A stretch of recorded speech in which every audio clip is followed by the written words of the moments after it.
Demonstração das mutações do patrimônio líquido. 118. A entidade deve apresentar a demonstração das mutações do patrimônio líquido, demonstrando: a linha A. O resultado do período. A linha B. Cada item de receita e de despesa do período que, conforme exigido por outras NBC-TSP, seja reconhecido diretamente no patrimônio líquido e o total desses itens. A linha C.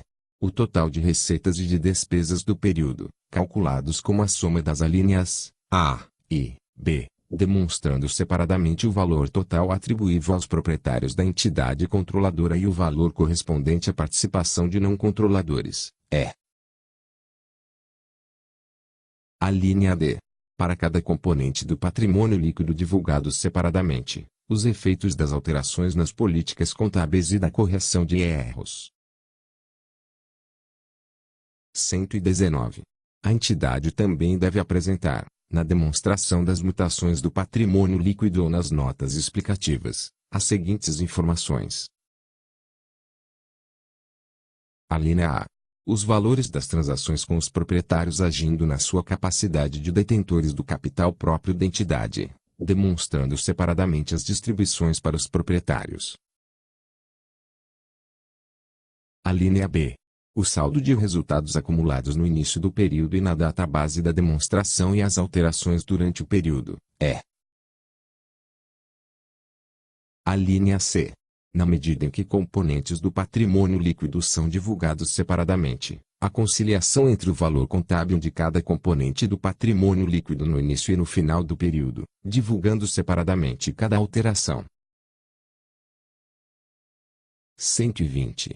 As alterações no patrimônio líquido da entidade entre duas datas das demonstrações contábeis refletem o aumento ou a redução do patrimônio líquido durante o período. 121. A alteração total do patrimônio líquido durante um período representa o valor total do resultado desse período, adicionado a outras receitas e despesas reconhecidas diretamente como alterações no patrimônio líquido, sem passar pelo resultado do período, junto com qualquer contribuição dos proprietários e deduzindo-se as distribuições para os proprietários agindo na sua capacidade de detentores do capital próprio da entidade. 122. Contribuições dos proprietários e distribuições para os proprietários incluem transferências entre duas entidades que fazem parte da mesma entidade econômica, por exemplo, transferência de governo, atuando em sua qualidade de detentor de capital próprio, para departamento de governo. Contribuições dos proprietários, em sua qualidade de detentores de capital próprio, para entidades controladas devem ser reconhecidas como ajuste direto no patrimônio líquido da entidade controlada somente quando contribuições explicitamente aumentam a participação residual na entidade controlada na forma de direitos sobre o patrimônio líquido. 123. Esta norma requer que todos os itens de receita e de despesa reconhecidos no período sejam incluídos no resultado, a menos que outra norma requeira outro procedimento. Outras normas requerem que alguns itens, tais como aumento ou redução por reavaliação e ganhos ou perdas decorrentes de ajustes específicos de conversão para moeda estrangeira, sejam reconhecidos diretamente como alteração no patrimônio líquido, sem transitar pelo resultado do período. Como é importante considerar todos os itens de receita e de despesa na avaliação das mudanças ocorridas na situação patrimonial da entidade entre duas datas das demonstrações contábeis, esta norma exige que a apresentação da demonstração das mutações do patrimônio líquido destaque o total das receitas e das despesas da entidade, incluindo aquelas que foram reconhecidas diretamente no patrimônio líquido. 124. Os ajustes retroativos e as republicações retroativas para corrigir erros devem ser registrados tendo como contrapartida o saldo de resultados acumulados, ou seja, corrigindo o saldo de resultados acumulados, exceto quando outra norma requerer ajustes retroativos em outro componente do patrimônio líquido.